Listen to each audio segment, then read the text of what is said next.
श्री दुर्गा सप्तशती तृतीय अध्याय। सेनापतियों सहित महिषासुर का वध। महिषासुर की सेना नष्ट होते देखकर उस सेना का सेनापति चिक्षुर क्रोध में भरकर देवी के साथ युद्ध करने के लिए आगे बढ़ा। वह देवी पर इस प्रकार बाणों की वर्षा करने लगा मानो सुमेरु पर्वत पानी की धार बरसा रहा हो। इस प्रकार देवी ने अपने बाणों से उसके बाणों को काट डाला तथा उसके घोड़ों और सारथी को मार दिया। साथ ही उसके धनुष और उसकी अत्यंत ऊंची ध्वजा को भी काट के नीचे गिरा दिया। उसका ध्वजा कट जाने के पश्चात उसके शरीर के अंगों को भी अपने बाणों से बींध दिया। धनुष, घोड़े और सारथी के नष्ट हो जाने पर वह असुर ढाल और तलवार लेके देवी की तरफ आया। उसने अपने तीक्ष्ण धार वाले तलवार से देवी वाहन सिंह के मस्तक पर प्रहार किया और बड़े वेग से देवी की बाई भुजा पर वार किया, किंतु देवी की बाई भुजाएं को छूते ही उस दैत्य की तलवार टूट के 2 टुकड़े हो गए। इससे दैत्य ने क्रोध में भरकर शूल हाथ में लिया और उस भद्रकाली देवी की ओर फेंका। देवी की ओर आता हुआ वो शूल आकाश से गिरते हुए सूर्य के समान प्रज्वलित हो उठा। उस शूल को अपनी ओर आते देखकर देवी ने भी शूल छोड़ा और महाअसुर के शूल के 100 टुकड़े कर दिए। साथ ही महाअसुर के प्राण भी हर लिए। चिक्षुर के मरने पर देवताओं को दुख देने वाला चामर नामक दैत्य हाथी पर सवार होकर देवी से लड़ने के लिए आया और उसके आने के साथ ही शक्ति से प्रहार किया, किंतु देवी ने अपनी हुंकार से ही उसे तोड़कर पृथ्वी पर डाल दिया। शक्ति को टूटा हुआ देखकर दैत्य ने क्रोध से लाल होकर शूल को चलाया, किंतु देवी ने उसको भी काट दिया। इतने में ही देवी का सिंह उछलकर हाथी के मस्तक पर सवार हो गया और दैत्य के साथ बहुत ही तीव्र युद्ध करने लगा। फिर वो दोनों लड़ते हुए हाथी पर से पृथ्वी पर आ गिरे और दोनों बड़े क्रोध से लड़ने लगे। फिर सिंह बड़े जोर से आकाश की ओर उछलता और जब पृथ्वी की ओर आया तो अपने पंजे से चामर के सर को धड़ से अलग कर दिया। क्रोध से भरी हुई देवी ने शिला और वृक्ष आदि की चोटों से उद्रव को भी मार दिया। कराल को दांतों, मुक्कों और थप्पड़ों से चूर्ण कर डाला। क्रोध हुई देवी ने गदा के प्रहार से उद्धत दैत्य को मार गिराया। भिंद्रपाल से वाष्पकल को, बाणों से ताम्र अंधक को मौत के घाट डाल दिया। तीनों नेत्र वाली परमेश्वरी ने त्रिशूल से उगास्य, उग्रवीर और महाहनु नामक राक्षसों को मार गिराया।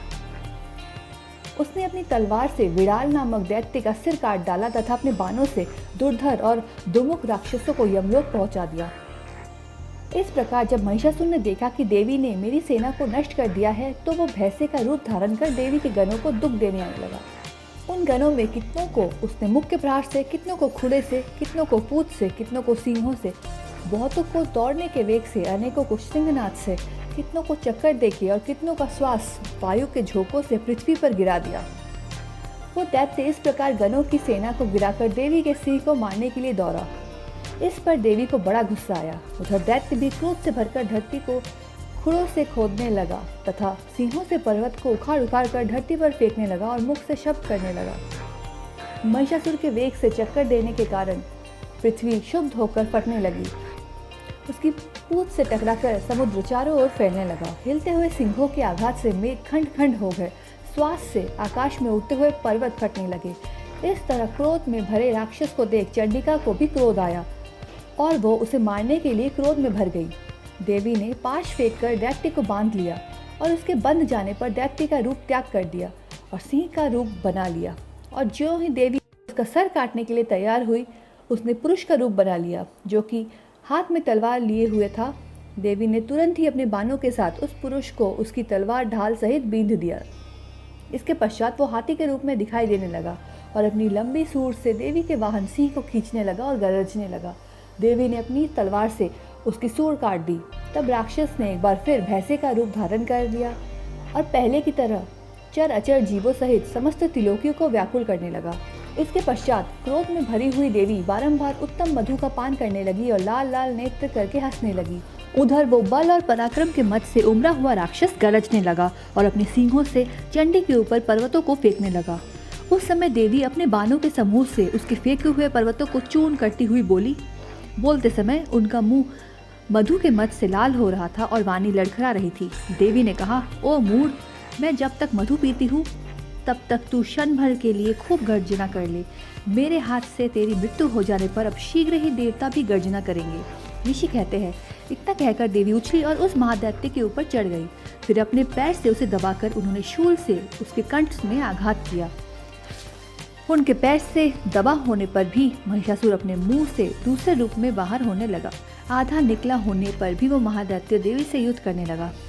तब देवी ने बहुत बड़ी तलवार से उसका मस्तक काट गिराया। फिर तो हाहाकार करती हुई दैत्यों की सारी सेना भाग गई तथा देवी अत्यंत प्रसन्न हो गई। देवताओं ने दिव्य महर्षियों के साथ देवी की स्तुति की। गंधर्वराज गाने लगे तथा अप्सराएं नृत्य करने लगी। दुर्गा सप्तशती तृतीय अध्याय समाप्त।